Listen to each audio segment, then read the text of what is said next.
What's up, guys? It's Mimi, the ALE Double X Prince. Doing slightly better. Today, I sent a tweet saying that I won't be able to do this video until like Friday or something. I don't remember what I said, but I'm feeling a little bit better. I think I could get through this. And just talk about April and the best matches of the month. Honestly, professional wrestling after WrestleMania weekend, I stopped giving a shit about watching the product. It was just really, really boring. Nothing like came to play. Like you could have easily after WrestleMania, you could have just skipped it. Like SmackDown's done pretty good with developing guys like The Miz, Big Cass, Daniel Bryan, Nakamura, and to an extent Rusev. But it still wasn't that great. Raw just gave up. They just don't give a shit. They just throw whatever at you and just expect you guys to like it. It's just so fucking boring.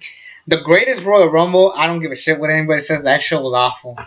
It was so boring. It was so lame. I don't care that it was a house show. I don't give a fuck if it was in Saudi Arabia. I didn't care about the show. Because at the end of the day, you could have skipped the show and not missed a single thing. The only thing you should have known was that Wyatt and Hardy became the new tag champs and that Titus fell on his fucking face and because he doesn't know how to run or something like that. But anyways, if they were gonna do a Saudi Arabia tour and only men could compete there, what I would have done for that show, since it's for a big trophy, we just have a big ass tournament where we get a bunch of dream matches like Kurt Angle and Daniel Bryan, Rey Mysterio and AJ Styles. Basically this big ass tournament, and the winner gets the trophy just to give it more excitement and make it at least matter somewhat. At least we get some great matches out of it, because really we didn't get a good match that show. And really, again, wrestling has just been really boring. Not just WWE, but New Japan hasn't done anything after Sakura Genesis. I don't know what ROH is doing exactly. NXT's trying, but for the most part, they're just holding off on their big matches. So right now, we're just getting story development, which is good. So yeah, enough rambling. Let's just talk about it. So the best match from the top 10 matches of April, coming in at number 10, was actually a match that happened last Monday. Seth Rollins versus Finn Balor for the Intercontinental Championship. Great match. Pretty random to just throw this match in there, but I don't know. And we've had so many of these matches, but the fact that we finally got one for the IC belt was exciting, and I had fun. It was a good match to watch. I really enjoyed it. Definitely one of the best for sure. Coming in at number 9 is a match I didn't like that much the first time I watched it, but after rewatching it and seeing the story it was trying to tell, I thought it was good. Not great, but pretty good. Cody versus Kenny Omega from ROH's Supercard of Honor 12. The reason why I didn't like this match the first time is because the whole interference with the Young Bucks, Jacqueline's interference, Cody coming off as a dumbass every once in a while. I wasn't digging this match the first time I saw it, but then rewatching it and rethinking about the story it was trying to tell, I thought it worked for the sense, and it was a really good match. Good back and forth from both wrestlers. And again, I really thought this match was pretty good, and I actually can't wait to see what they do for the future to come. And I don't even know what the hell if the All In tour is still going on with the Bullet Club, since Bullet Club no more technically, but I'm pretty sure this is gonna lead to a big tag team match where 5 Bullet Club members versus 5 Bullet Club members pick sides. I'm pretty sure this is gonna lead to that, but who knows what they're gonna do. But I was digging this. At least we could say we got Kenny Omega and Cody for the first time now, so that was great. Number 8 is a match no one's talking about. Buddy Murphy versus Kalisto from April 3rd. This was the go home to freaking WrestleMania. They did their promos for Cedric Alexander, Mustafa Ali, while they gave us a classic with Buddy Murphy and Kalisto. Buddy Murphy is a star. This guy looks like a star. He acts like a star. He knows what he's doing on the mic. This guy is a talent, and I feel bad that the only reason why he's this popular is because he's dating Alexa Bliss, but pretty sure eventually down the road he's gonna get over on his own. So that's what's really great. And Kalisto, he was already great. It's just that he hasn't done anything that spectacular ever since he botched that promo as a cruiserweight champion. Like, I'm gonna get the cruiserweight championship even though he already was the champion. So, all depends on like how you book these guys properly. But anyways, when Kalisto gets in the ring and actually gives us a good match, he gives us a good match. So that was a great match. I really enjoyed it. One of the best. Highly recommend this year.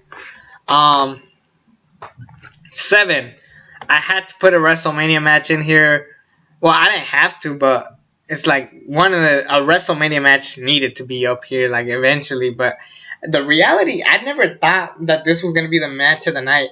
We had Asuka and Charlotte. We had the Triple Threat IC belt match. We had Styles and Nakamura, which wasn't that great, but I still had a blast watching the match. Bryan's return, that match was pretty solid, to say the least. Overall, I don't know, WrestleMania was kind of weird this year, but the match that definitely was the show stealer, and I didn't even think this through, but Ronda Rousey and Kurt Angle versus Triple H and Stephanie McMahon from WrestleMania 34. This match was pretty damn good. I really enjoyed this match. It was a lot of fun. It was just old school. This reminded me of the Attitude Era in the sense of men could finally punch women, women could punch men, and it was good back and forth. Kurt Angle, he looked a lot better than he did in Survivor Series. Ronda Rousey making Stephanie her bitch. That was awesome. I really do hope Stephanie leaves the company. I really do hope so. Just Stephanie McMahon needs to own the fact that Triple H is better than her, and she's just she's basically a booty call. Let's just fucking own that shit. You guys don't like Stephanie McMahon, so I can say whatever I want. But anyways, Triple H and Stephanie, Ronda Rousey was a badass. I don't even think she was gonna hold up this well. I wish she wrestled on Raw. That way she feels different and unique and awesome. That way when she actually does lose, it's like, oh shit, who is she gonna lose to? So Ronda Rousey could be $1 million if they actually book her properly. Will Ospreay versus Marty Scurll from New Japan Pro Wrestling Sakura Genesis made it at my number 6. Will Ospreay and Marty Scurll had a great match. Finally, Will Ospreay pinned Marty Scurll. A lot of people say that their matches do get repetitive, and I agree. But this one felt more unique in the sense that Will Ospreay finally beat Marty Scurll, the villain, per se, and I really enjoyed it. I really wish they gave Marty Scurll the ROH Championship so he could move on with something brand new, but I guess not. ROH is dumb enough to not give it to them, but whatever. Despite that, this match was awesome. I had a blast. It was one of the best. I don't know if Will Ospreay is back. I heard he was injured, so hopefully he comes back soon. So, because I miss Will Ospreay having great matches, so that's gonna be great. Now we move on to the top 5. Number 5 is Andrade Cien Almas versus Aleister Black from NXT TakeOver New Orleans. If you told me a year from now that these guys were gonna have a rematch and be for the NXT Championship, I wouldn't believe you. But the way they established Andrade Cien Almas with Zelina Vega, he's been a star. He's had great back and forth matches, and Aleister Black is already great and established on his own. And I like the story that Andrade Cien Almas could play mind games on Aleister Black, but Aleister Black knows that the only way he's gonna beat Almas if he beats Zelina Vega. That's the real point keeper. So it was a great storytelling. The fact that Zelina Vega almost got kicked by Aleister Black, that was insane. But at the end of the day, Aleister Black becomes NXT champion. It was just a great way to finally give the belt to Aleister Black, a qualified NXT champion. I mean, not saying that Almas wasn't. It was just kind of random that they just gave it to him just out of the blues just because McIntyre got injured. But despite that, Andrade Cien Almas had a good run. I hope he succeeds in the main roster because he can have great matches, and Zelina is pretty damn hot. And Aleister Black is already a great name. Enough said. Number 4, ROH's Supercard of Honor 12, SoCal Uncensored versus Flip Gordon and the Young Bucks. Great match. I wasn't a big fan of Supercard of Honor besides Cody and Omega and this match. Just great back and forth, big ladder spots. That's all you need to know. It was just a great match. I really had a blast with it. I think enough said there. Also, the Kingdom interfering. Like this, there's this whole story that the Kingdom is banned from the building, but the fact that they interfered on this one and still made the match as good as it was, I think it wouldn't have been as memorable had they not interfered. But who knows? It was still a great match. I had a blast with this match. This match was fucking awesome. Number 3 for the North American Championship, the ladder match from NXT TakeOver New Orleans. Ricochet, EC3, Killian Dane, Lars Sullivan, Velveteen Dream, and the winner, Adam Cole, baby. I don't want to scream because you can kind of tell my voice is still sick. But anyways, I had a blast watching this match as well. We saw the match. It was just great back and forth. One of the best openers to a match. A lot of people say that it was just another ladder match. The thing about this, it came with a story, and it made this multi-man ladder match more unique than the rest just because of the story of who the hell was going to win, because you had no idea who was going to win, and plus it was just great back and forth from everybody. Anybody could have won this match and you wouldn't argue because everybody in this match is awesome. So yeah, I thought this match was awesome, and I really believe it's a must-see for sure. One of the best matches of this year, and Adam Cole winning. At first, I wasn't a big fan of it because Adam Cole is probably one of my least favorite people in this match, particularly just because of who he is, and he keeps relying on the Undisputed Era. But once I got the bigger picture and saw that Roderick Strong joined them, thought that was a better move on them, so I can't wait to see where they go with that. And finally, the Undisputed Era feel like stars. Finally, they booked them like stars, and they didn't make them pussies for once, so I really am glad that they did something with those guys. Number 2, Kazuchika Okada versus Zack Sabre Jr. Despite continuously bitching about Tetsuya Naito not being the IWGP champion, I'm still happy that Okada is still giving us great matches with the likes of Sanada, Evil, and and Zack Sabre Jr. My apologies. This is a great match. Zack Sabre Jr. is basically the Japan version of Daniel Bryan in the sense of he's in Japan and he wrestles the exact same way as Daniel Bryan, and he's been having great matches over the past couple of weeks. He's been an MVP in New Japan Pro Wrestling.